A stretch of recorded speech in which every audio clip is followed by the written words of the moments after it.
మొట్టమొదటిసారిగా నూతన బోర్డు సభ్యులతో సమావేశం జరిగింది సుదీర్ఘంగా. ఇందులో తీసుకోవడం జరిగింది. అవి కొన్ని మీ ముందు ఉంచాలని అనుకుంటున్నాను. ఇప్పుడు 20 నుంచి 30 గంటలు ఎవరైతే క్యూ లైన్లో ఉండి దర్శనం చేసుకుంటున్నారో ఆర్టిఫిషియల్ ఇంటెలిజెన్స్ సహకారంతో కొంతమంది కన్సల్టెన్సీని కన్సల్ట్ చేసి వాళ్ళకి 2-3 గంటల్లోనే దర్శనం అయ్యేలాగా నిర్ణయం తీసుకున్నాం. అదేవిధంగా అన్య మతస్థులు ఎవరైతే టీటీడీలో పనిచేస్తున్నారో వాళ్ళకి మొట్టమొదటిసారిగా వాళ్ళని పిలిపించి వాళ్ళతో కన్సల్ట్ చేసి వాళ్ళకి విఆర్ఎస్ అయితే విఆర్ఎస్ ఇచ్చి, లేకపోతే గవర్నమెంట్తో మాట్లాడి వాళ్ళు మున్సిపాలిటీలో కానీ రెవెన్యూలో కానీ వేరే డిపార్ట్మెంట్కి ట్రాన్స్ఫర్ చేయాలని చెప్పేసి బోర్డు నిర్ణయం తీసుకుంది.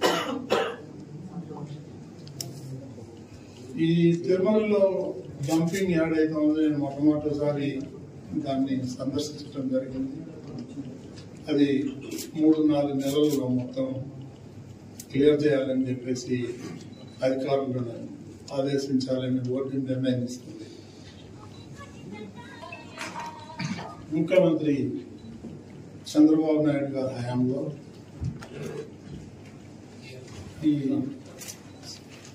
గరుడ భారతి ఏదైతే ఉందో ఆయన స్టార్ట్ చేశారు. దాన్ని గత ప్రభుత్వం పేరు మార్చడం జరిగింది.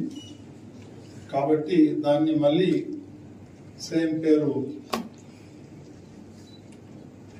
గరుడ వారధిగా నియమించాలని, పేరు పెట్టాలని చెప్పేసి నిర్ణయం తీసుకున్నాం.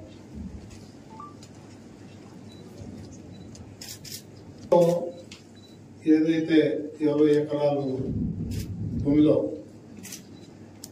టూరిజం వాళ్ళకి అలాట్ చేయడం జరిగింది శాఖ, అక్కడ గతంలో చంద్రబాబు నాయుడు దేవలోకం అనే ఒక ప్రాజెక్టుని ప్రారంభించాలని ఒక మంచి ఆలోచనతో వారు ప్రారంభిస్తే దాన్ని ఇప్పుడు కొన్ని చేతులు మారి ముంతాజ్ అనే హోటల్ 5 స్టార్ హోటల్ కన్స్ట్రక్షన్ కోసం ప్రయత్నాలు జరిగినాయి. అది కొండకు ఆనుకొని ఉంది కాబట్టి అది హిందువుల యొక్క మనోభావాలు దెబ్బతింటాయి. దాన్ని మేము సుదీర్ఘంగా చర్చించాం.